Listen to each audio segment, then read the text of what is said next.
नमस्कार बच्चों, कैसे हैं भाई आप सब। आशा करता हूं कि आप सब स्वस्थ होंगे, मस्त होंगे और अपने अपने स्टडीज़ में व्यस्त होंगे। होना भी चाहिए। व्यस्त होना नेगेटिविटी से बचने का एक सबसे अच्छा तरीका होता है और आप लोग अपनी स्टडीज़ में इन्वॉल्व होकर के तमाम नेगेटिविटीज़ को पीछे छोड़ करके आगे बढ़ते जा रहे हैं।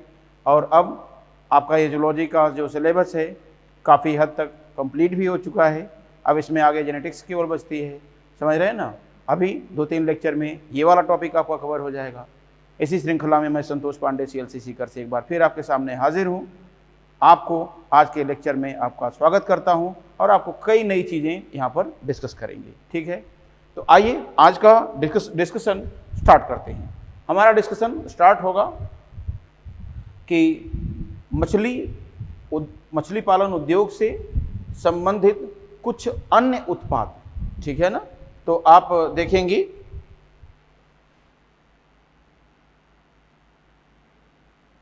मछली पालन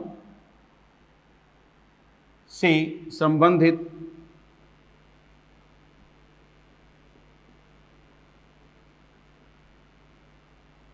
कुछ अन्य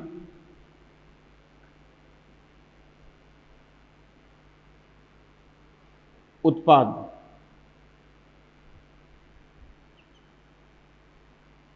तो यहाँ पर आप देखेंगे क्या कहानी होगी, इसको हम लोग देखें। तो जैसे इसका जो सबसे महत्वपूर्ण उत्पाद होता है, जो एग्ज़ाम में कई बार आ चुका है और आपसे आगे पूछा जा सकता है, वो है आइसिनग्लास।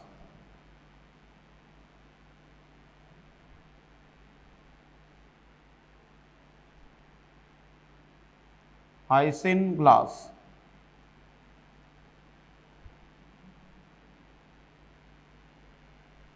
अब ये क्या है जी। तो इसमें आप देखेंगे कि कई मछलियों के स्विम ब्लैडर से प्राप्त होने वाला, समझ रहे हैं ना। तो आप कहेंगे कुछ स्वच्छ जलीय मछलियों, जैसे यहां पर आप कह सकते हैं जैसे कार्प फिश व कैटफिश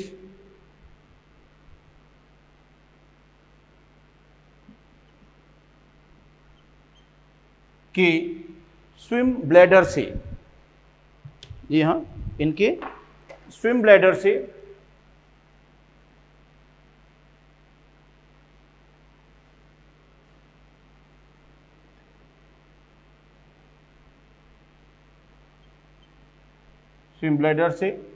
प्राप्त होने वाली या प्राप्त की जाने वाली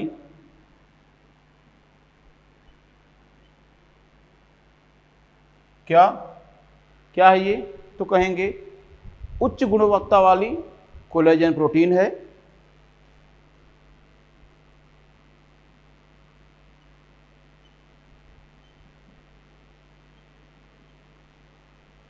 वाली कोलेजन प्रोटीन है,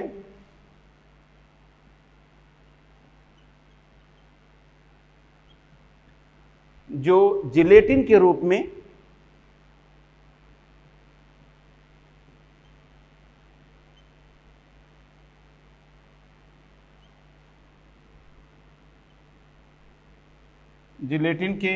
में बताइए क्या करती है।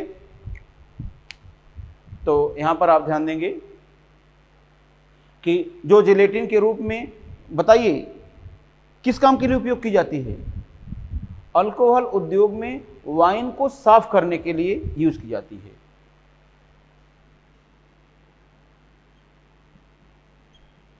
अल्कोहल उद्योग में वाइन को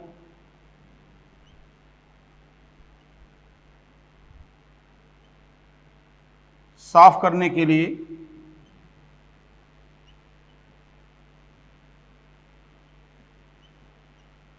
हेतु उपयोग की जाती है।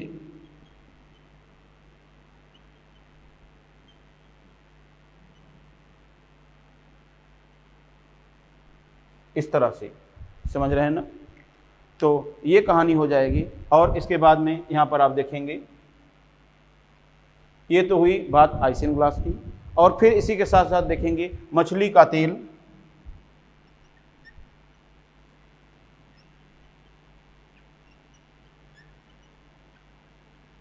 या फिश लीवर ऑयल।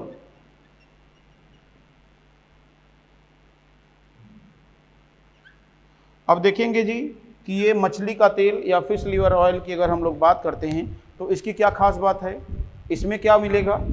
तो आप कहेंगे कि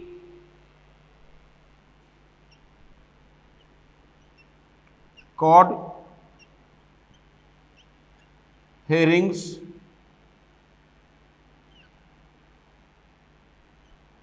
व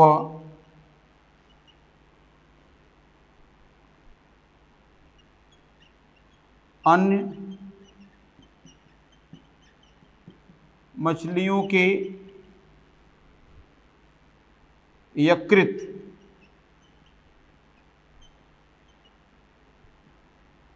से प्राप्त तेल है या प्राप्त होता है।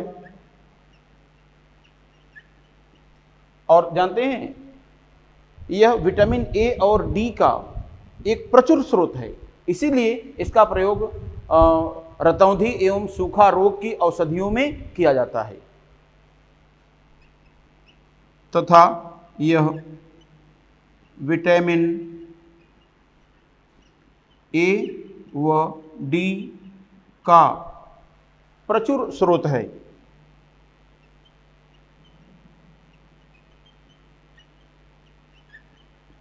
तो इसका उपयोग क्या किया जाएगा, तो आप कहेंगे इसका प्रयोग रतौंधी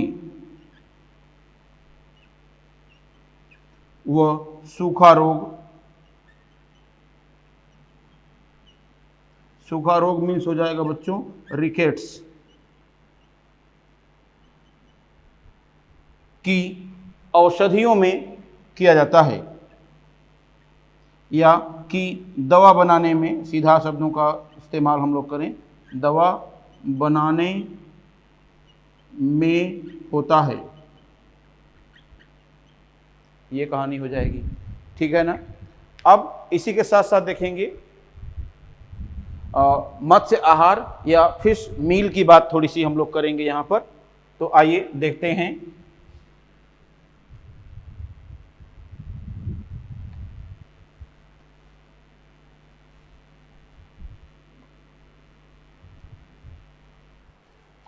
जी हाँ, हम लोग देखेंगे बच्चों मत्स्य आहार या फिश मील, ये सेकंड था और ये हो जाएगा थर्ड।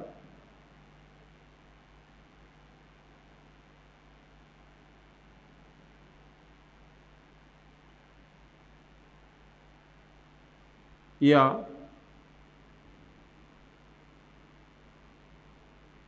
फिश मील, समझ रहे हैं ना। अब यहाँ पर हम लोग देखेंगे कि मत्स्य आहार या फिश मील की चर्चा अगर हम लोग करते हैं तो देखें इसमें क्या है।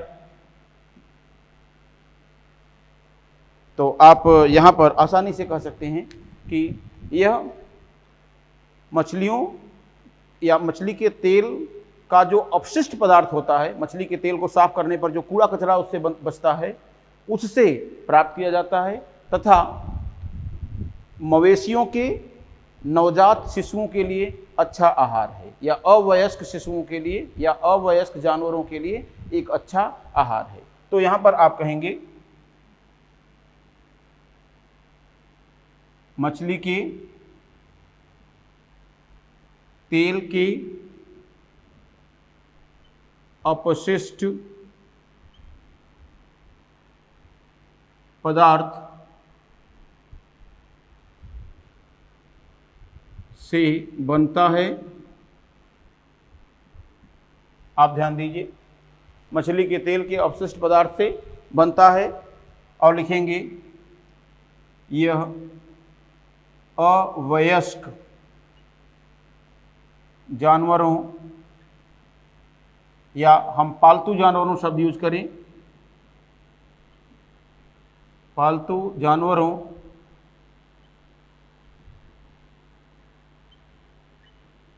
हेतु अच्छा आहार है।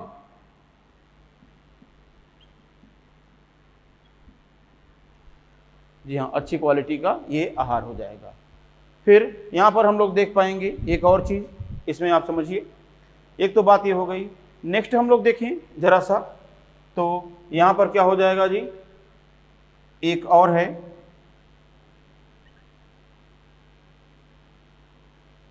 मछली का आटा, अर्थात ये हो जाएगा फिश फ्लावर। जी हाँ, आपको यहाँ देखना होगा, थोड़ा समझिए इसको कि ये कहाँ से होगा।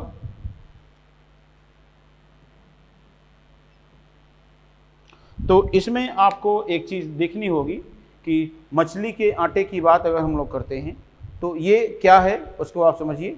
तो आप कहेंगे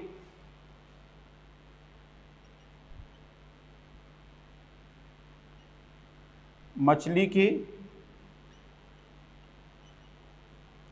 कुछ अपशिष्टों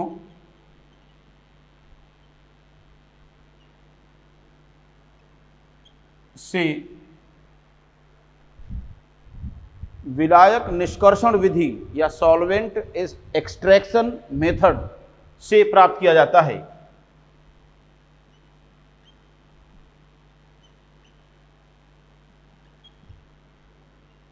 निष्कर्षण विधि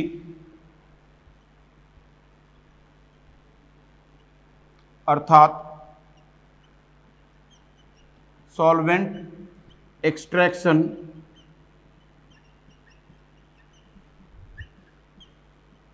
मेथड से प्राप्त किया जाता है।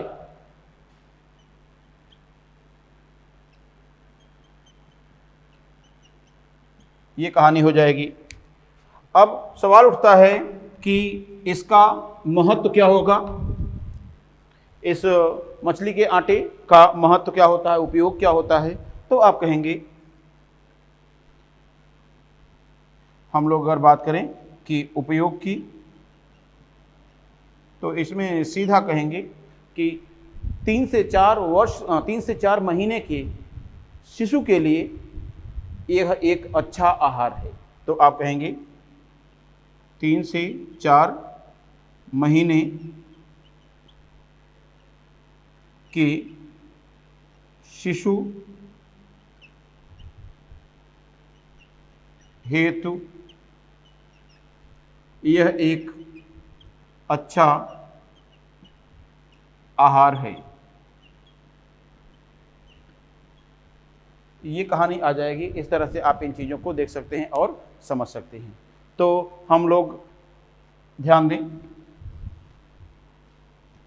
हम लोगों ने मछली उद्योग के जो बाई प्रोडक्ट होते हैं, उनसे बनाए जाने वाले जो उत्पाद हैं, उनकी चर्चा हम लोगों ने करी। कुछ और उत्पाद भी हैं, लेकिन उनका महत्व मैं नहीं समझता कि आपके लिए है, इसीलिए इतना तक आप इन कम से कम 4 को जरूर जानें।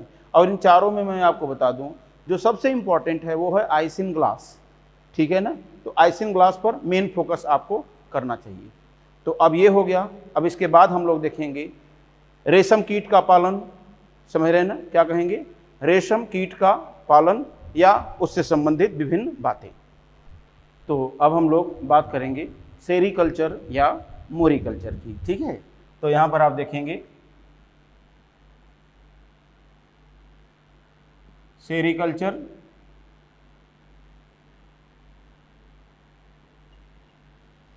या मोरीकल्चर।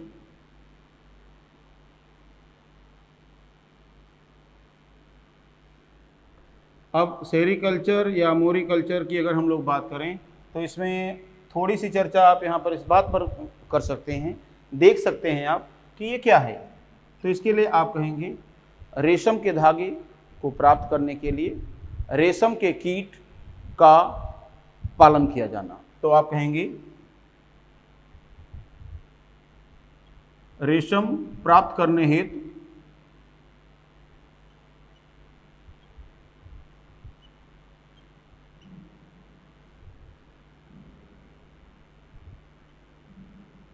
रेशम कीट,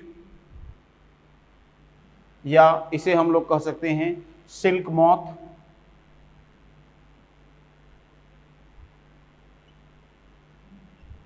या सिल्कवर्म,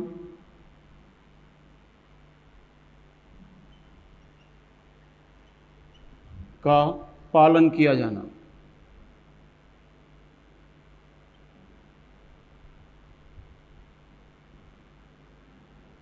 ये कहानी हो जाएगी। इस तरह से आप इन चीज़ों को देख सकते हैं और आसानी से समझ भी सकते हैं। तो यहाँ पर आप देखिए, रेशम प्राप्त करने हेतु रेशम कीट का पालन किया जाना, समझ रहे हैं ना, ये क्या कहलाता है, सेरीकल्चर या मोरीकल्चर कहलाता है। अब सवाल उठता है कि रेशम कीट क्या होता है, समझ रहे हैं ना, तो आप देखेंगे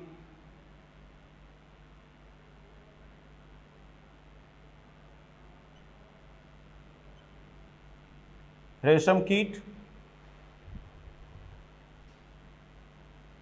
की मुख्य जातियां,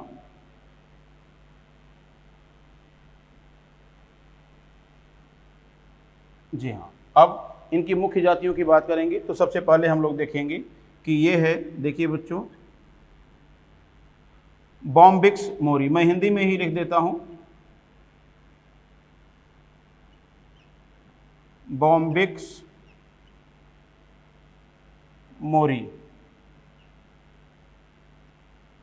अब बॉम्बिक्स मोरी की बात करेंगे तो आपको देखना होगा बच्चों कि ये क्या है। तो सिंपली आप यहाँ पर देखिए कि रेशम उद्योग के लिए जो जाति पालतू है वास्तव में वो यही है, समझ रहे हैं ना, इसीलिए इसे मोरीकल्चर भी कहा जाता है। क्लियर। तो यहाँ पर आप लिखेंगे इसी जाति को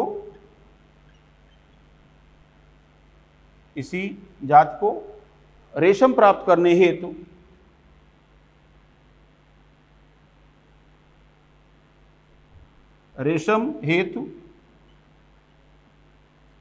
शहतूत के पेड़ पर पाला जाता है।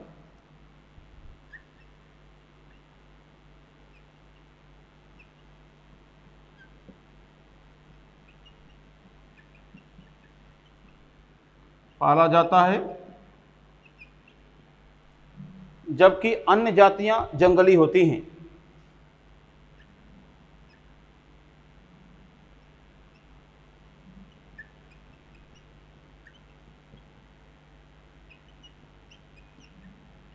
जंगली हैं, ये चीज हो गई। दूसरी बात आप ध्यान दीजिए कि अगर हम बात करें कि और जातियां कौन हैं तो इनकी चर्चा करें तो यहां पर आप देखेंगे दूसरे नंबर पर हम लोग कहेंगे कि एंथीरिया पैफिया, एंथीरिया पैफिया।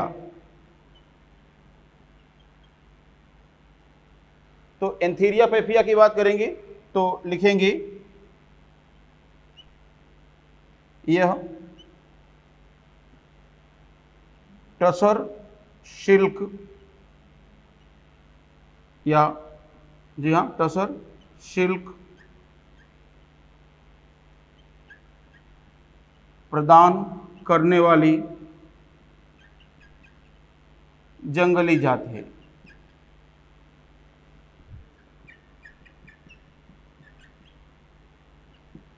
इस तरह से आप देखेंगे इसको। फिर इसके बाद में आप देखेंगे तीसरे नंबर पर एंथीरिया आसामा, जी हाँ एंथीरिया पैफिया और एंथीरिया आसामा। ये क्या करती है तो इसके लिए यहां पर आप देखेंगे यह मूंगा सिल्क को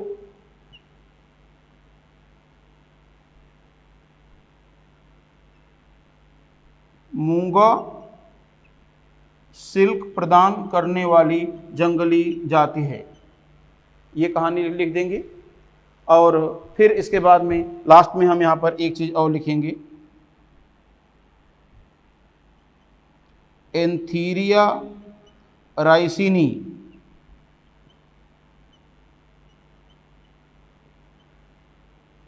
अब देखिए, राइसिनी शब्द का अर्थ हमें समझना होगा, क्योंकि इसका अर्थ आवश्यक है जानना आपके लिए, क्योंकि यह जाति जंगली है और यह जाति कभी कभी पालतू भी बनाई जाती है। क्यों? क्योंकि यह जाति अरंडी के पेड़ पर अर्थात कैस्टर प्लांट पर पाली जाती है। तो आप कहेंगे यह अरंडी सिल्क प्रदान करने वाली जंगली जाति है जो कैस्टर प्लांट के ऊपर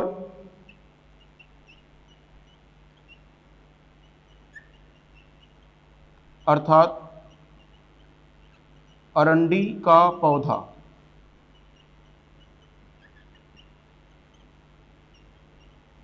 पर पाली जा सकती है या पाई जाती है। इस तरह से ये तो कुछ बातें हो गई इसकी विभिन्न जातियों से। तो कुल मिलाकर के जो मुख्य डोमेस्टिकेटिंग स्पीसीज है, जो मुख्य पालतू जाति है, वो क्या है? बॉम्बेक्स मोरी। इसीलिए अधिकतर जो क्वेश्चन होते हैं आपके एग्जाम में वो इसी से पूछे जाते हैं, ठीक है ना। अब आइए देखते हैं कि रेशम का जो धागा होता है वो एक्चुअल में बनता कैसे है, आइए उस पर बात करते हैं। तो यहाँ पर हम लोग बात करेंगे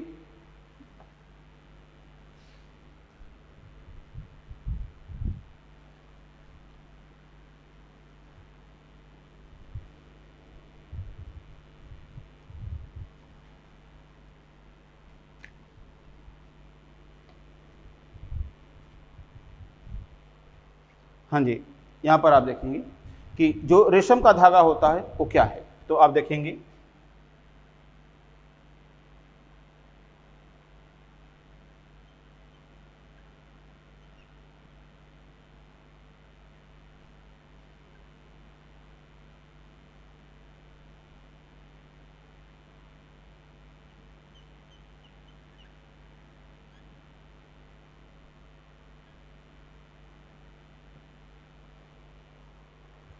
जी हाँ, हम लोग बात करेंगे कि रेशम का धागा क्या है, इसको जानने का प्रयास करें थोड़ा सा। तो इसमें आप देखेंगे कि क्या कहानी बन रही है। तो इसमें आप कहें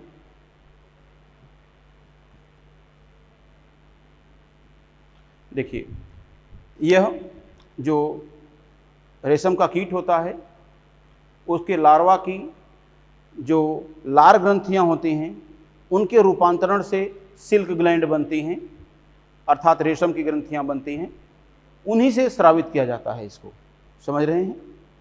और इसकी जो सिल्क ग्लैंड होती हैं, रेशम का धागा स्रावित करने वाली ग्रंथियां हैं, उनको स्पिनरेट्स कहा जाता है, ठीक है ना। और वही स्रावित करती हैं रेशम के धागे को। तो यहाँ पर आप देखेंगे, ध्यान दें,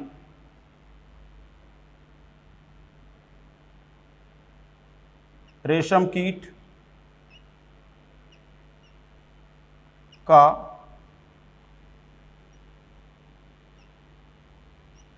या रेशम कीट की लार्वा, क्या नाम है इसका? कैटरपिलर।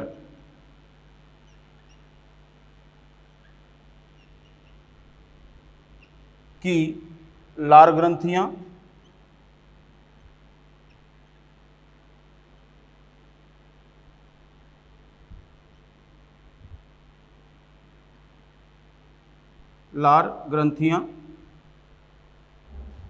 अब इनके रूपांतरण से रूपांतरित होकर बनाती हैं क्या? ये रूपांतरित होकर बनाती हैं सिल्क ग्लैंड्स, रेशम ग्रंथियां, या इन्हीं को कहते हैं सिल्क ग्लैंड्स या स्पिनरेट्स। अब बताइए इन दोनों में से अधिक इंपॉर्टेंट कौन है, सिल्क ग्लैंड या स्पिनरेट्स? तो आप कहेंगे सर स्पिनरेट्स अधिक इंपॉर्टेंट है, तो इसे हम लोग अलग कलर से यहाँ पर अंडरलाइन करते हैं। क्या है ये? स्पिनरेट्स, ठीक है ना। और यही स्पिनरेट्स स्रावित करती हैं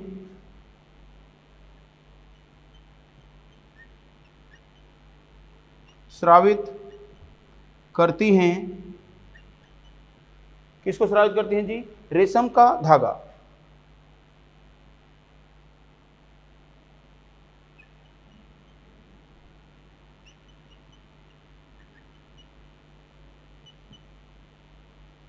अब सुनिए, यह बना होता है दो तरह की प्रोटीन से।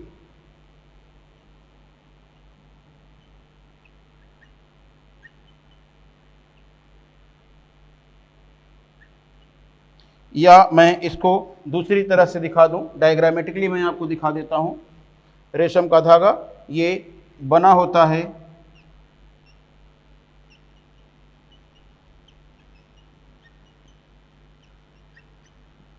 दो तरह की प्रोटीन से। किससे?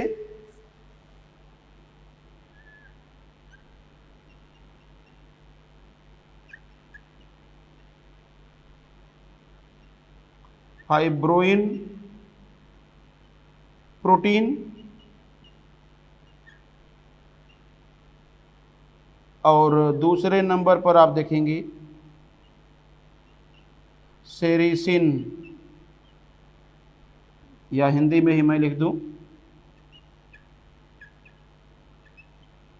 Sericin protein.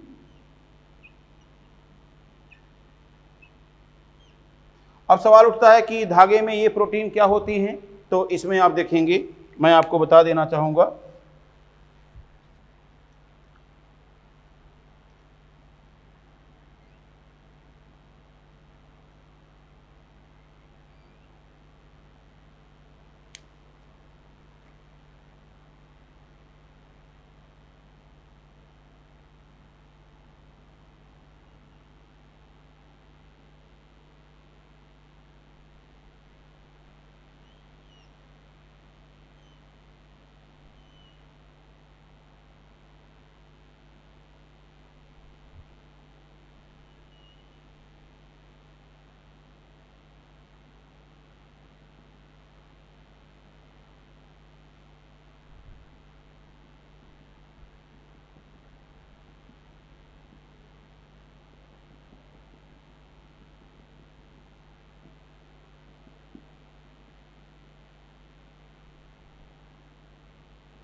देखिए क्या होता है बच्चों कि यहाँ पर जैसे देखिए सिल्क के दो धागे यहाँ पर दिखाए गए हैं। तो सिल्क के जो दो धागे दिखाए गए हैं इसको आप ध्यान से देखने की कोशिश करिएगा।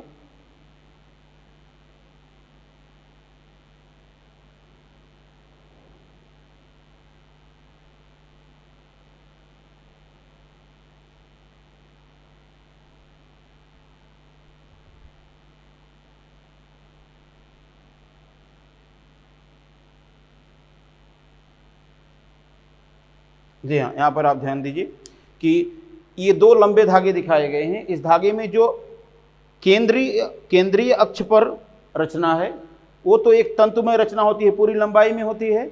उस तंतुमय रचना को आप कहते हैं फाइब्रोइन प्रोटीन, इस तरह से। और दूसरा, इस तंतुमय रचना के चारों ओर जो आवरण बना रही है ये रचना, ये है सेरिसिन प्रोटीन। तो हम कहेंगे फाइब्रोइन इसकी प्रमुख प्रोटीन है जो अक्षीय संरचना बनाती है, अक्षीय तंतुमय संरचना बनाती है, और सेरिसिन इस फाइब्रोइन तंतुओं का आवरण बनाती है तथा आपस में फाइब्रिन तंतुओं को चिपकाए रखने में सहायक होती है। तो ये संरचना अगर आप समझ जाएंगे तो बड़े आराम से आपको फाइब्रोइन और सेरिसिन की समझ हो जाएगी। क्लियर है ना? तो इस तरह से आपने इन दोनों प्रोटीन से रिलेटेड बातें देख लिया और इस तरह से डिफरेंट जो ये है उसको आपने देख लिया। क्लियर है ना? अब सवाल उठता है कि जो कॉमन क्वेश्चन है वो यहां से आ सकते हैं। कैसे? कि रेशम का धागा जो होता है, आप देखिए कैसे बनता है। तो रेशम कीट के लार्वा जिसका नाम है कैटरपिलर, इसकी लार ग्रंथियां रूपांतरित होकर बनाती हैं रेशम ग्रंथियां या रेशम सिल्क ग्लैंड या स्पिनरेट्स, और यह स्पिनरेट्स स्रावित करती हैं रेशम के धागे को, जो बना होता है दो तरह के घटकों से, फाइब्रोइन प्रोटीन और सेरिसीन प्रोटीन। तो फाइब्रोइन प्रोटीन क्या है? तो आप इसको कहेंगे मुख्य तंतुमय प्रोटीन ये है, और ये सेरिसीन क्या है? तो ये कहेंगे आप कि फाइब्रोइन का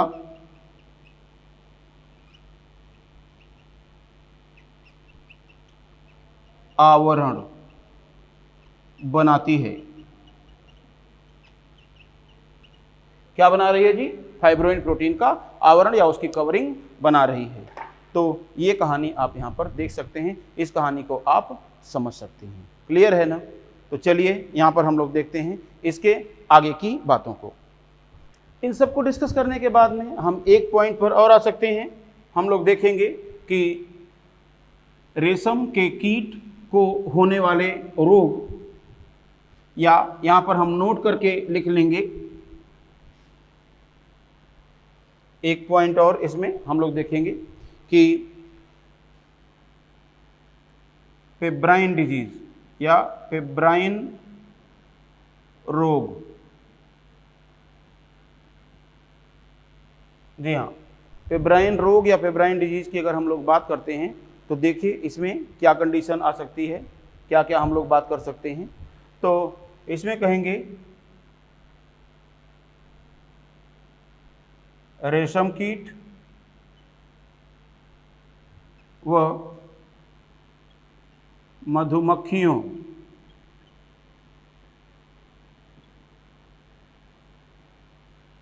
को होने वाला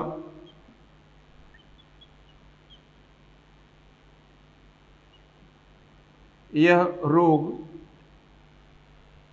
नोसेमा बोम्बाइसिस, जी हाँ ध्यान दीजिएगा, नोसेमा बोम्बाइसिस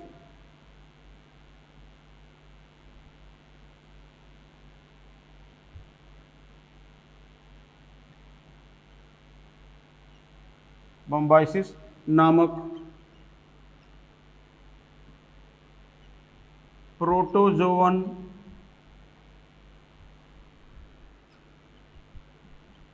द्वारा होता है। ये चीज, ये एक प्रोटोजोआ जनित रोग है और इस रोग का जो पैथोजेन है वो क्या है जी? वो है नोसेमा बोम्बाइसिस। याद रखना होगा। तो ये मुख्य रूप से बोम्बाइसिस टर्म जुड़ा हुआ है, अर्थात बॉम्बिक्स से लिया गया टर्म है, अर्थात मुख्य रूप से देखा जाए तो रेशम कीट को होने वाला रोग है। क्लियर है ना? तो इस तरह से आप इन चीज़ों को देख सकते हैं आसानी से। क्लियर?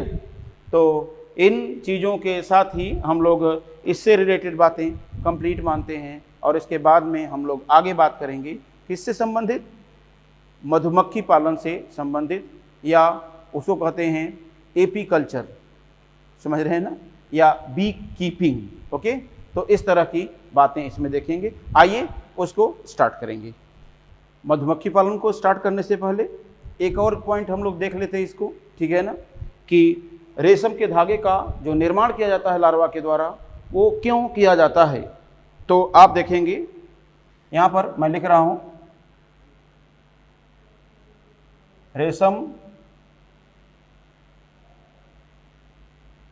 कीट के लार्वा द्वारा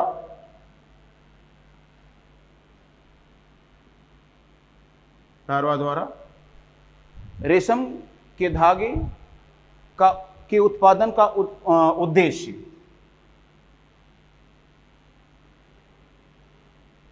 रेशम धागे के उत्पादन का उद्देश्य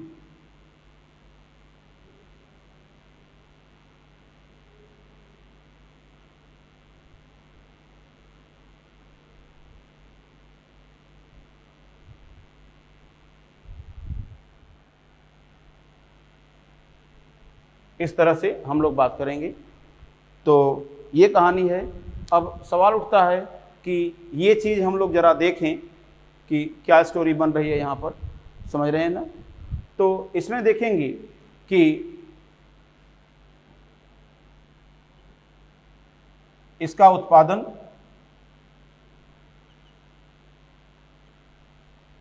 कोकून का निर्माण, कोकून या कोशा का निर्माण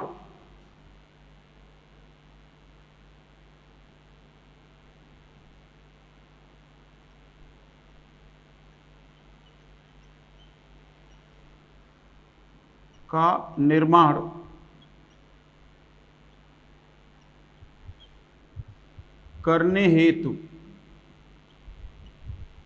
किया जाता है। सवाल उठता है कि अब ये कोकून क्या है या कोशा क्या है, तो आप कहेंगे जो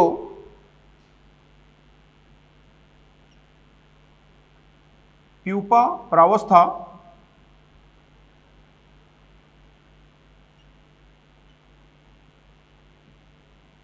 प्रावस्था को सुरक्षा प्रदान करने वाला अंडाकार आवरण है। सुरक्षा देने वाला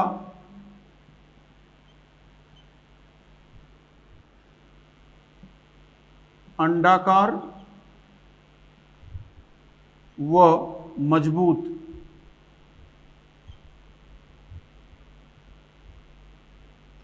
आवरण है।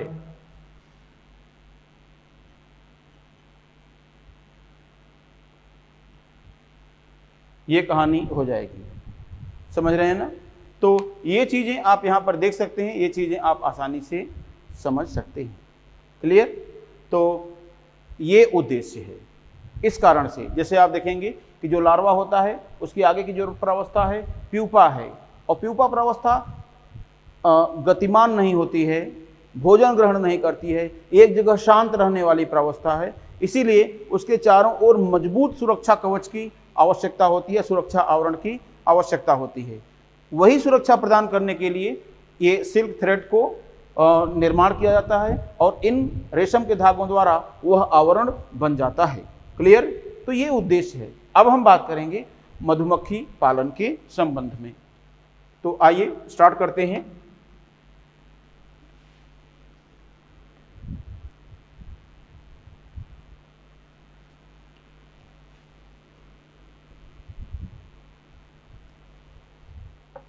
जी हाँ, बात करने जा रहे हैं मधुमक्खी पालन।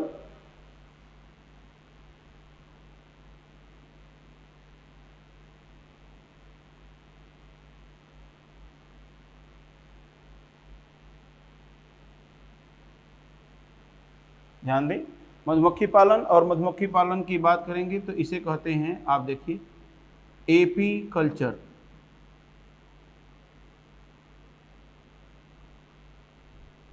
या एक और नाम देते हैं इसे, इसी को कहा जाता है बी कल्चर,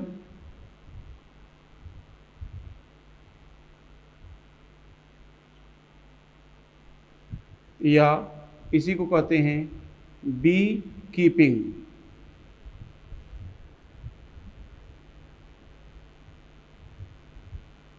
इस तरह से हम लोग देखेंगे, समझ रहे हैं ना। अब एपी कल्चर की बात करेंगे, बी कल्चर की बात करेंगे, तो इसको हम लोग समझें क्या कहानी बन रही है। इस पर आसानी से समझना होगा, समझ रहे हैं ना। तो इसमें आप देखिए क्यों किया जाता है, तो आइए देखते हैं। इसके लिए आप कहेंगे बच्चों कि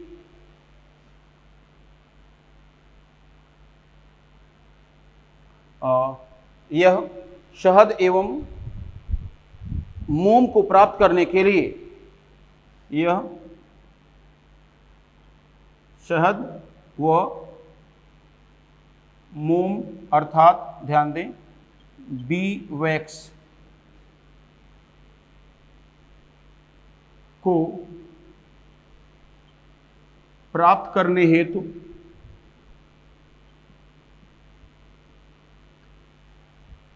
मधुमक्खियों का पालन व इनके छत्तों की देखरेख की प्रक्रिया है।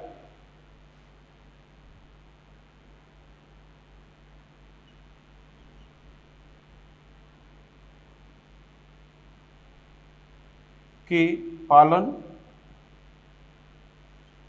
व इनके कृत्रिम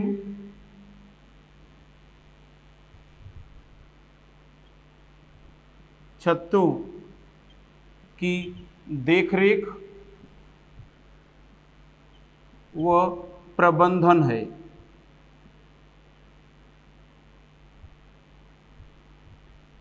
प्रबंधन की प्रक्रिया है।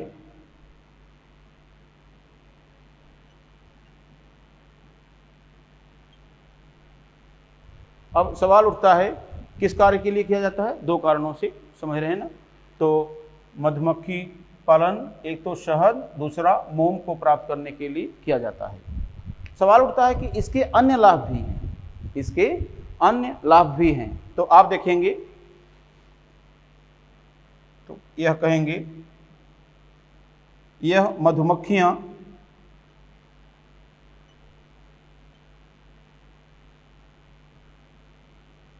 ध्यान दें, यह मधुमक्खियां सरसों, सूर्यमुखी,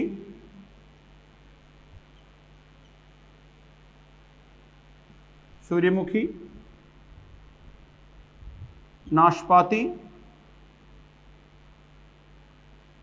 व सेब आदि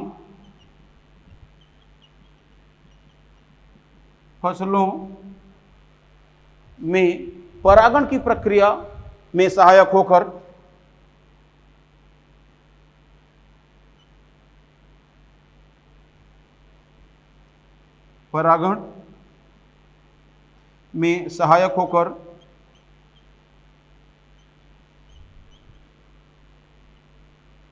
इनकी उत्पादकता भी बढ़ाती हैं। ये चीज भी आपको यहां पर देखना होगा, समझ रहे हैं ना। अब सवाल उठता है कि मधुमक्खियों की जो जातियां हैं, प्रमुख जातियां हैं, आइए उनकी बात करते हैं।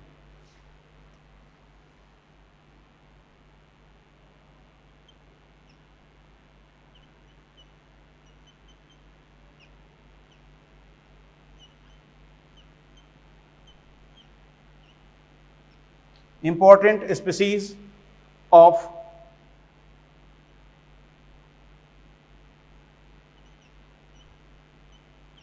bees। तो यहां पर आप ध्यान दीजिए, इन मधुमक्खियों की जो प्रमुख जातियां हैं उसकी बात करें तो सबसे पहले हम लोग बात करेंगे, आप ध्यान दें, एपिस इंडिका, इसकी बात करेंगे। इसी को कहते हैं बच्चों मोनाबी। जी हाँ। अब ये क्या है? तो आप कहेंगे कि मध्यम आकार की होती है,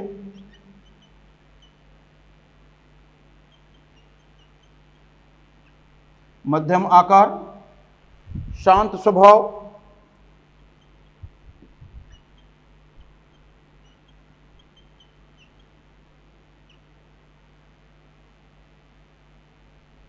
से युक्त होने के कारण,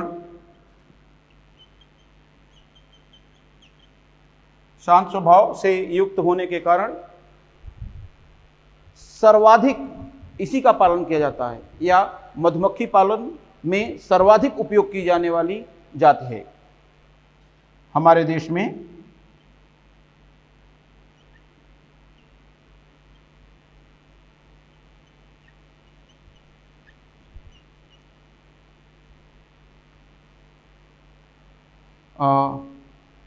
हमारे देश में एपीकल्चर के लिए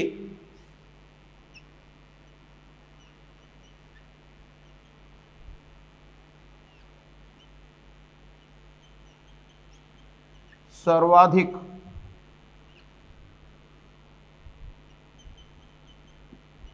उपयोग की जाने वाली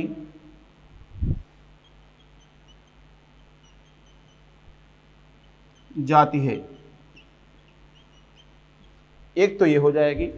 अब दूसरे नंबर पर यहां पर हम लोग देखेंगे एपिस डॉर्सेटा।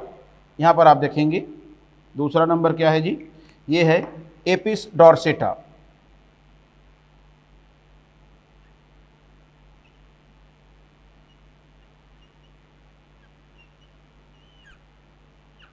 जी हाँ, देखिए एपिस डॉर्सेटा में क्या है, इसे कहते हैं बच्चों रॉक बी।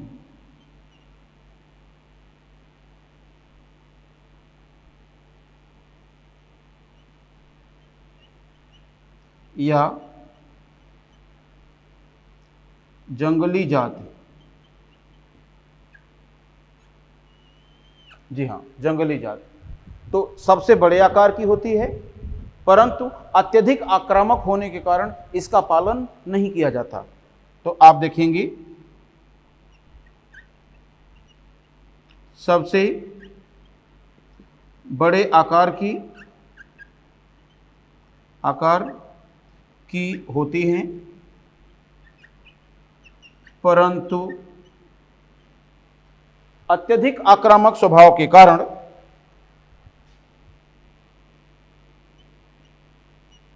अति आक्रामकता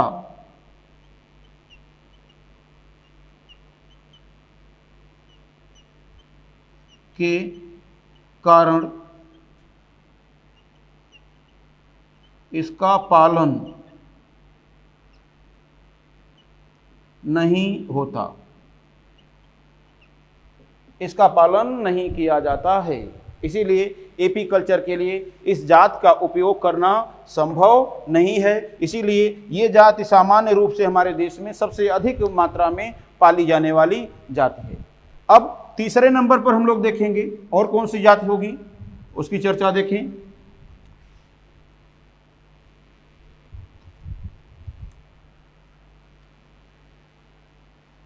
यहां पर हम लोग देखेंगे एक और है तीसरे नंबर पर, उसका नाम है एपिस फ्लोरिया। अब ये क्या है जी, तो आप कहेंगे ये स्मॉलेस्ट बी है, तो आप कहेंगे सबसे छोटा आकार,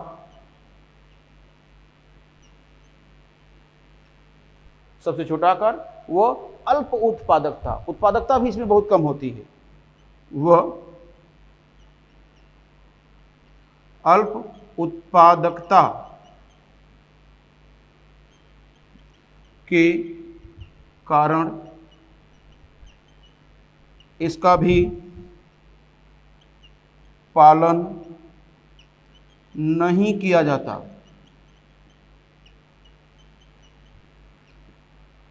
अब चौथे नंबर पर हम लोग बात करने जा रहे हैं, यहां पर आप देखिए क्या, वो है नंबर 4 पर एपिस मेलिफेरा। अब एपिस मेलिफेरा की बात करेंगे तो आप देखेंगे ये है एक्सोटिक इटालियन या यूरोपियन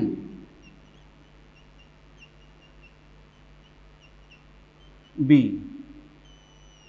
यूरोपियन जाति है, इटली की स्पीसीज है एक्चुअली, ये समझ रहे हैं ना। तो आप इसमें कहेंगे कि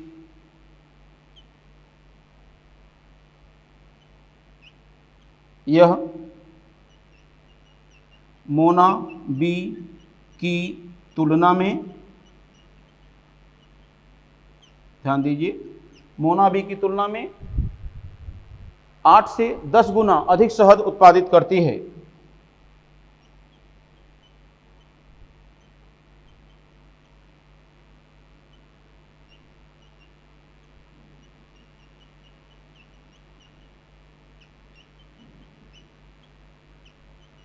करती है, अतः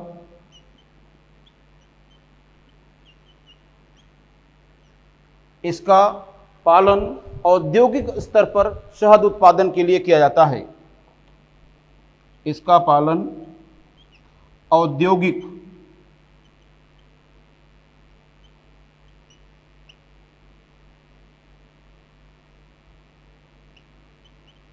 स्तर पर शहद के लिए किया जाता है।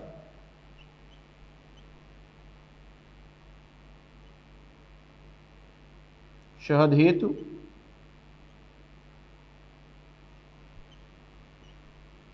किया जाता है। ये कहानी हो जाएगी बच्चों, ये कहानी आप देख सकते हैं। इस तरह से आप इन चीज़ों को आसानी से समझ सकते हैं, ठीक है ना। तो ये 4 जातियां हमने बता दिया है और आज के लेक्चर को यहीं पर वाइंड अप करना चाहूँगा। बाकी की जो बची हुई बातें हैं वो आपके साथ शेयर करूँगा अगले लेक्चर में, ठीक है ना। तब तक के लिए दीजिए मुझे इजाज़त, मिलता हूँ आपसे अगले लेक्चर में। ओके, तब तक के लिए थैंक यू। जय CLC, जय हिंद।